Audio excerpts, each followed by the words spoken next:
क्या 14 वर्ष बाद केवल राम ही आए थे? क्या उनसे ज्यादा कष्ट सहने वाली मेरी मां सीता नहीं लौटी थी? भारतेश्वरी माता वापस नहीं आई थी? क्या अयोध्या को उनके आगमन पर प्रसन्न नहीं होना चाहिए था? इसलिए मैंने राम पर गीत लिखा। मैंने लिखा कि लंका में रावण की पराजय के बाद विभीषण के अतिथि गृह में संध्या के समय जब पहली साँझ बिताई भगवान राम ने और सीता ने एक साथ, तो शाम के समय भगवान ने माता के मुख की तरफ देखा।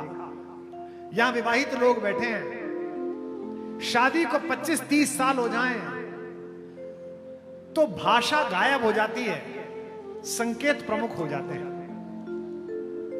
शाम के समय बैठे बैठे अचानक पति यूं करके देखता है और पत्नी नीचे फोन कर देती है, रसोइये को कॉफी बना लाओ। आदमी कुछ हाथ से ढूंढ रहा होता है और पत्नी चश्मा लाके दे देती है कि लो इसे ढूंढ रहे थे। प्रेम पग जाता है, अस्तित्व में रच बस जाता है। तो राम जी ने सीता जी की तरफ देखा, सीता जी ने अपनी आंखों से जो कहा होगा मैं उसे गीत बनाकर सुना रहा हूं। हजारों लोग पीछे तक सुन रहे हैं, गंगा की लहरें सुन रही हैं। इस सौभाग्य पर इतराइए और मेरे साथ गाइए। आज तक राम की कहानी सुनी होगी जमीन पर बैठकर, ये पहली बार हो रहा है कि मां गोदी में बैठकर आपको सुना रही है, गंगा गोदी। कि चलो अब लौट चले रघुराई, चलो अब लौट चले रघुराई, चलो अब लौट चले रघुराई, चलो अब लौट चले रघुराई। जन जन के हित इस निर्जन में, जन जन के हित इस निर्जन में हमने उम्र खपाई। चलो अब लौट चले रघुराई, चलो अब लौट चले रघुराई। जो राम के साथ जीवन बिता रही हूं उनको क्या कष्ट है, लेकिन दोनों कष्ट में है। लंका में न राम खुश हैं, जीतने के बाद ना मेरी मां खुश है। शाम के समय लक्ष्मण पूछते हैं कि भैया पूरे विश्व में आपका यश फैल गया है, मां आपके पार्श्व में है, हनुमान चरणों में है, मैं प्रणाम में खड़ा हूं, चेहरा इतना म्लान क्यों है? घट रामायण में श्लोक आता है, अपि स्वर्णमयी लंका नमे लक्ष्मण रोचते जननी जन्म भूमिश्च स्वर्गादपि गरीयसी। जिस माता की तीनों बहनें उसकी द्योरानी बन गई हो, मांडवी, श्रुतकीर्ति और उर्मिला, उसे सरयू के किनारे बसी हुई अवधपुरी याद तो आती ही होगी। चलो अब लौट चले रघुराई, चलो अब लौट चले रघुराई।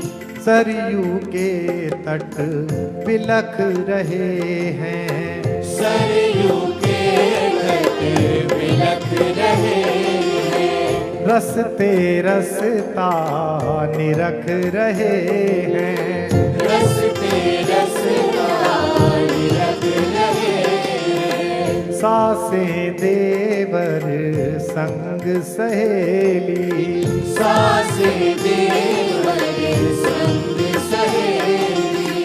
उर्मिलाए तुमने सबको महल दिलाए, कहाँ किसी के भवन गिराए, कहाँ किसी के भवन गिराए।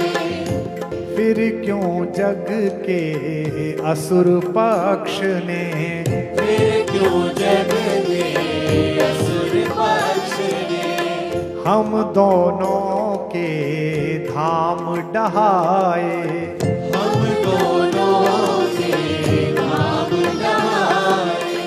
5 सदी तक सब व्याकुल थे, 5 सदी तक सब व्याकुल थे, तुम उनके दुख में आकुल थे, तुम उनके दुख में आकुल थे।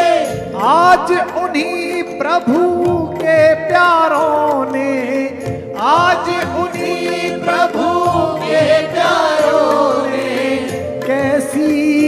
अवध सजाई चलो अब लौट चले रघुराई, चलो अब लौट चले रघुराई, चलो अब लौट चले रघुराई, चलो अब लौट चले रघुराई, चलो अब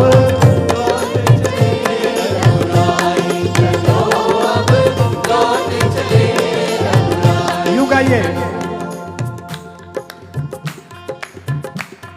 अवध में आए गए रघुराई, अवध में आए गए रघुराई, अवध में आए गए रघुराई, नाच रही है दुनिया सारी, नाच रही है दुनिया सारी, नाचे तीनों भाई अवध में आए गए रघुराई, अवध में आए गए रघुराई, अवध में आए गए रघुराई, अवध में आए गए रघुराई।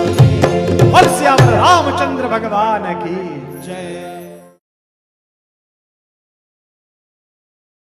ऐसा अद्भुत दृश्य रहा होगा जब पहली बार वनवास में जाने के बाद इतने दिन बाद भरत को दूर से आता हुआ देखा होगा।